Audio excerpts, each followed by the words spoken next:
I moved into that apartment building because it felt invisible.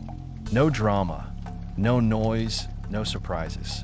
The kind of place where people nod politely in the hallway and forget each other's names 5 seconds later. I wanted that. After a rough year, boring felt safe. That's why the new neighbor didn't scare me at first. His name was Andrew. Mid-30s, average height, clean haircut, neutral clothes. He looked like someone who blended in anywhere. The kind of guy you pass on the street and never remember.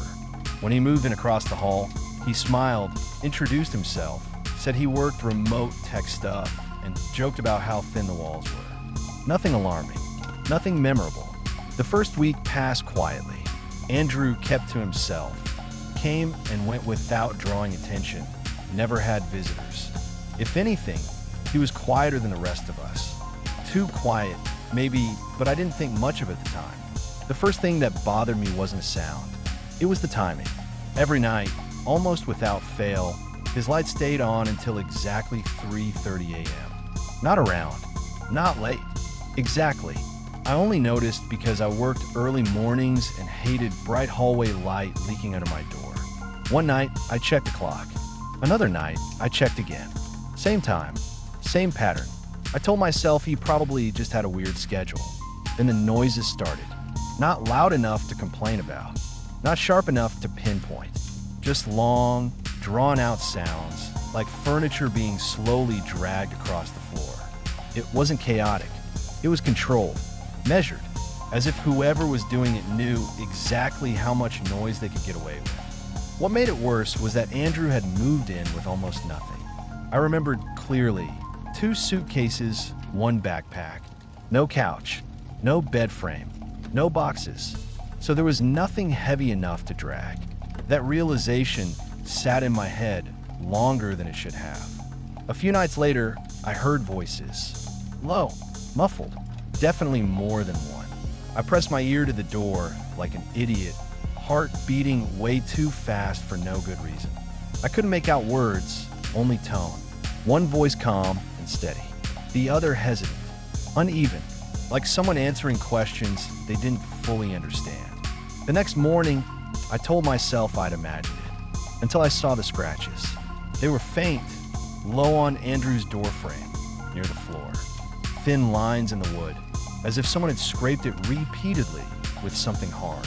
Keys, maybe, or fingernails. I stood there staring longer than I should have, hoping someone would come down the hall and pull me back into reality. No one did. Things escalated slowly after that. Packages started arriving. Plain brown boxes, no branding, no return address. They were always delivered during the day, always gone within minutes. I once saw Andrew pick one up, glance around the hallway, and pull it inside like he didn't want anyone to know it existed. Then there was the smell. It wasn't constant. That's what made it worse. Some nights, the hallway smelled aggressively clean. Bleach, alcohol, something sharp enough to sting the back of my nose. Other nights, nothing at all, like it had never been there. I started sleeping with my TV on. Not for noise, for comfort. The night that changed everything started like any other. I was brushing my teeth when I heard Andrew's door open. I checked the time out of habit. 3:29 a.m. I don't know why I looked through the peephole. Curiosity, instinct, fear, probably all three. Andrew was standing in the hallway, holding the wrist of someone shorter than him. A teenage girl. Her hoodie was pulled tight around her face, her posture stiff, unnatural. She wasn't resisting, which somehow made it worse. He leaned down and spoke quietly, but clearly enough that I heard it through the door. Just do what I told you. You'll be fine. They walked toward the stairs. I stood frozen, teeth clenched so hard my jaw hurt. I didn't call the police. I didn't follow them. I just stood there, listening to the echo of their footsteps fade away. The next morning, there was a missing person poster taped near the mailboxes. 16 years old. Last seen 3 nights ago. Same height, same build, same hoodie. I felt sick. Still, I hesitated. I told myself coincidences happen. That accusing someone in your head is easier than being wrong out loud. I went to work. I came home. I tried to forget. 2 days later, the police knocked on my door. They were calm. Professional. Too calm. They asked if I'd noticed anything unusual, if I'd seen Andrew with anyone, if I'd heard noises at night. I lied. Not directly, but enough. I said I wasn't sure. Then I kept to myself. Before leaving, one of them paused and said, "If you remember something later, call us immediately." That night, I didn't hesitate. When Andrew left at 3:29 a.m., I followed him. I stayed far back, pretending to check my phone, ducking behind parked cars. He walked fast, confident, like someone who knew the route well. He led me to an old service building behind a closed supermarket. One of those forgotten places everyone ignores.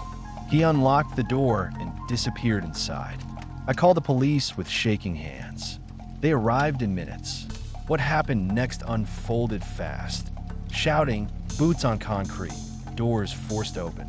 I stayed hidden, barely breathing. They brought the girl out first. Alive, crying, wrapped in a jacket. Then Andrew. No resistance. No anger. Just a calm expression, almost peaceful. As they put him in the car, he looked at me and smiled. The building was quiet again after that. Too quiet. Andrew's apartment was sealed. The hallway repainted. The scratches gone. Neighbors stopped talking about it within days. But I didn't forget. Because sometimes, when everything is silent at night, I still wake up at 3:29 a.m. and I listen.